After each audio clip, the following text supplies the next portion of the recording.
The elevator resembles a birdcage, the tall, ornate kind, all thin bars and gilded exterior.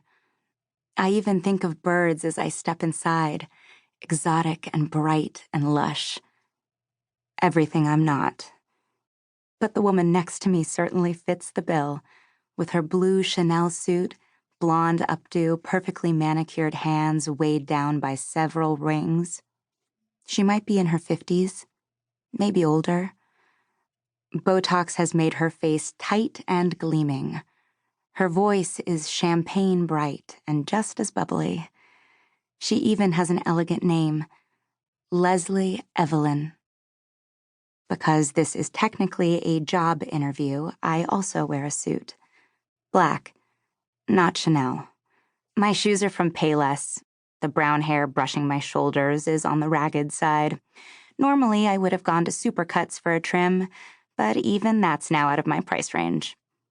I nod with feigned interest as Leslie Evelyn says, "The elevator's original, of course, as is the main staircase. Not much in the lobby has changed since this place opened in 1919. That's the great thing about these older buildings. They were built to last." And apparently to force people to invade each other's personal space. Leslie and I stand shoulder to shoulder in the surprisingly small elevator car. But what it lacks in size, it makes up for in style. There's red carpet on the floor and gold leaf on the ceiling.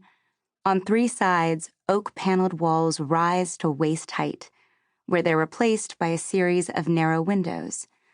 The elevator car has 2 doors, one with wire-thin bars that closes by itself, plus a crisscross grate Leslie slides into place before tapping the button for the top floor.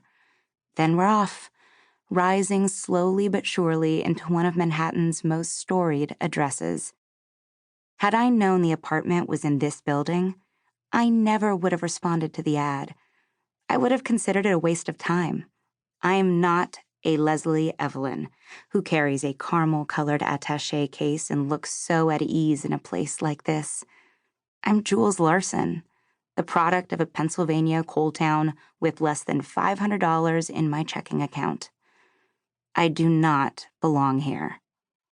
But the ad didn't mention an address. It simply announced the need for an apartment sitter and provided a phone number to call if interested. I did. Leslie Evelyn answered and gave me an interview time and an address. Lower 70s, Upper West Side. Yet I didn't truly know what I was getting myself into until I stood outside the building, triple-checking the address to make sure I was in the right place. The Bartholomew. Right behind the Dakota and the twin-spired San Remo as one of Manhattan's most recognizable apartment buildings. Part of that is due to its narrowness. Compared with those other legends of New York real estate, the Bartholomew is a mere wisp of a thing, a sliver of stone rising 13 stories over Central Park West. In a neighborhood of behemoths, the Bartholomew stands out by being the opposite. It's small, intricate, memorable. But the main reason for the building's fame are its gargoyles. The classic kind with bat wings and devil horns. They're everywhere, those stone beasts, from the pair that sit over the arched front door to the ones crouched on each corner of the slanted roof. More inhabit the building's façade, placed in short rows on every other floor. They sit on marble outcroppings, arms raised to ledges above as if they alone are keeping the Bartholomew upright. It gives the building a Gothic, cathedral-like appearance that's inspired a similarly religious nickname, St. Bart's.